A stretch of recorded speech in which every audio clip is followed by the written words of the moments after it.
Why do you think the idea is so frightening that okay, we all could be Oh, one group of people?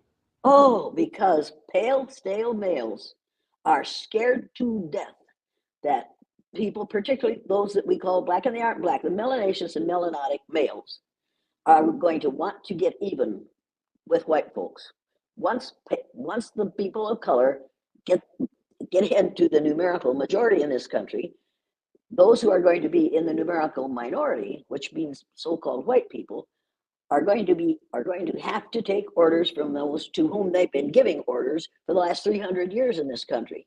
What they don't realize is what I learned the first time I did that exercise, that when I went into my classroom that day and separated my students according to the color of their eyes, blue-eyed people were on the bottom, brown-eyed people were on the top, treated blue-eyed people the way we treat people of color in this country, treated brown-eyed people the way we treat white people, did that for Friday, watch horrible things happen. Reverse the exercise on Monday, and while the blue-eyed people were on the bottom on Friday, I went to listen to the boys' room, what the blue-eyed boys were saying in the boys' restroom, and they were talking about how they were going to get even with those brownies. We're going to get them, and they were talking about the awful things they were going to do to those brownies once they got on top. On Monday, I reversed the exercise, put the blue-eyed people on top, brown-eyed people on the bottom, and then I shuddered because I thought, this is going to be hell on wheels, and I've started it, and I've got to deal with it. The most amazing thing happened. Those blue-eyed kids did not get even with the brown-eyed kids. They were much kinder and gentler and accepting, less arrogant, and did not exercise their power in ugly ways. And on Tuesday, before we discussed the exercise at all, each child had to write a 4-paragraph composition telling who Martin Luther King Jr. was, how the child felt on Friday, how the child felt on Monday, and what discrimination is. After they had finished their essays, we got in a circle, a magic circle, where you can say whatever you need to, and we'll deal with it. And I said to those kids, you blue-eyed boys said you were going to get even with the brownies when you got on top. You didn't get even. Why didn't you get even? And that year and every year after that, those kids said almost in a chorus, because we found out how it feels to be treated when you're on the bottom. We didn't want to make anybody feel as bad as we did. Now, if white people, if pale, stale males could just realize that people who consider themselves black don't want to get even, they just, unless I'm very much mistaken, they just want to get equitable treatment under the law. They want justice. They aren't craving for love. I would like to start a society. And in this society, I would say we're going to be you're going to get either love, you're going to be guaranteed one of two things. Either we'll guarantee you love or we'll guarantee justice. Now, if you get love, you might not get justice. If you get justice, you might not get love. And I've done this with groups of adults. And then I say to them, now, how many of you would vote to be guaranteed love? Maybe one or two hands go up very timidly, like, I don't want to do this. Well, Then I say, how many of you want to be guaranteed justice? Every hand goes up. Because if you treat people unjustly, but say you love them, then you've created what we do in this country. If you treat people with love, but don't give them justice, we don't even do that in this country. We don't furnish love. We don't furnish justice, particularly to certain groups of people. You know it, I know it, but we aren't supposed to talk about it. And those of us who do talk about it have been banned on college and university campuses all over the United States. And I'm one of those who have been banned. Mark Twain's writing, the writings of Alice Walker, the writings of Dostoevsky, and several other people and Jane Elliot have been banned on college and university campuses because we are seen as causing embarrassment or shame in white folks. I'm not trying to shame white folks.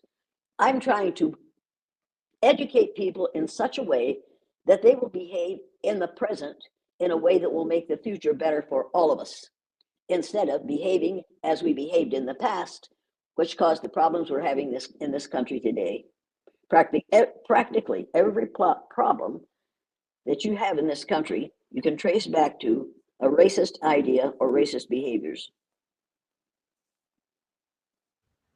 Wow, wow. Thank you so much for going into that and breaking that down. Now, I want to ask you, were you surprised that, I guess, the reactions from the children and the adults, were they similar or were they kind of different? You mean during the exercise? Yeah, yeah, because, adults Oh, sometimes they a little bit stuck in their ways and stuff. oh, I can't remember the author's name who wrote the book about uh, three ego states. We human beings have three ego states: child, parent, and adult. The minute you put adults into that blue-eyed, brown-eyed exercise, and I've done it over and over and over again, it works the same way every time. I get into my parent ego state, and that forces them into their child ego state. And the people, the adults, so-called adults, who go through that exercise become like third graders while they're in the exercise. They have no choice. The white people take on all the behaviors that my third graders exhibited when they were on the bottom. Inside every one of us, there's a child waiting to get out, and we try to keep it down until something happens that reminds our being of how that felt before, and they become what I accuse them of being. Now, in this country, we try to keep people who are other than what we call white in their child ego state. By we treat them as though our adult is out, and we force them to go into their child ego state. I see it happen all the time. Day before yesterday, I did a program, I think it was the World Trade Organization, a virtual program like this. And I described what I do and how it works and how grown-ups behave when they're in it. And then the person who was doing the thing after I was done speaking, she went around the room and had each person say one word that came to their mind after going through this little bit of unpleasantness. And they got to the middle of the room, the person who was the middle person, and they asked her, and she's a person of color. And I don't know what her background is, but her skin was not the color of mine, nor the color of yours. She's in the middle. And she said, I've learned that I'm not going to just sit back and take it anymore, or words to that effect. She said, I have been tired. I'm going to stop being tired. This will not be allowed to happen to me anymore. And the rest of them were just, wow, because here she is in a situation where she dares to say what she has never said before, because what she feels was being validated for her by an old white woman. Now, if I were an old black woman, I wouldn't be invited to speak. I'm only invited to speak because I'm old and I'm white, and people will listen to me because I'm white. Folks, I'm not white. I've never been white in my life. My shirt is white, my hair is white, my teeth used to be, but I'm not white, and you're not black. It's time for us to get over that. That human beings do not come in those colors. And I will say that over and over and over again until people get tired of hearing it. But you have to remember that if you have something for sale, people won't buy it unless they hear the advertisement at least 4 times. So you aren't going to believe it until I say, once again, there are no white, black, yellow, or red human beings on the face of the earth. We all come in shades of brown. And I guess it's out in the other room. Somebody said to me after we did that thing the other day, somebody said, why don't you have a sweatshirt with that message on it? And that hadn't occurred to me because I'm an old white woman, so that hadn't occurred to me. So I called my daughter, and she's going to have the person who does our sweatshirts make a sweatshirt on which it says, we're all shades of brown. And then we're going to have 4 different shades of brown on that sweatshirt, because that's what we are. We are all shades of brown. Now, I've said it 5 times now. Did I answer your question?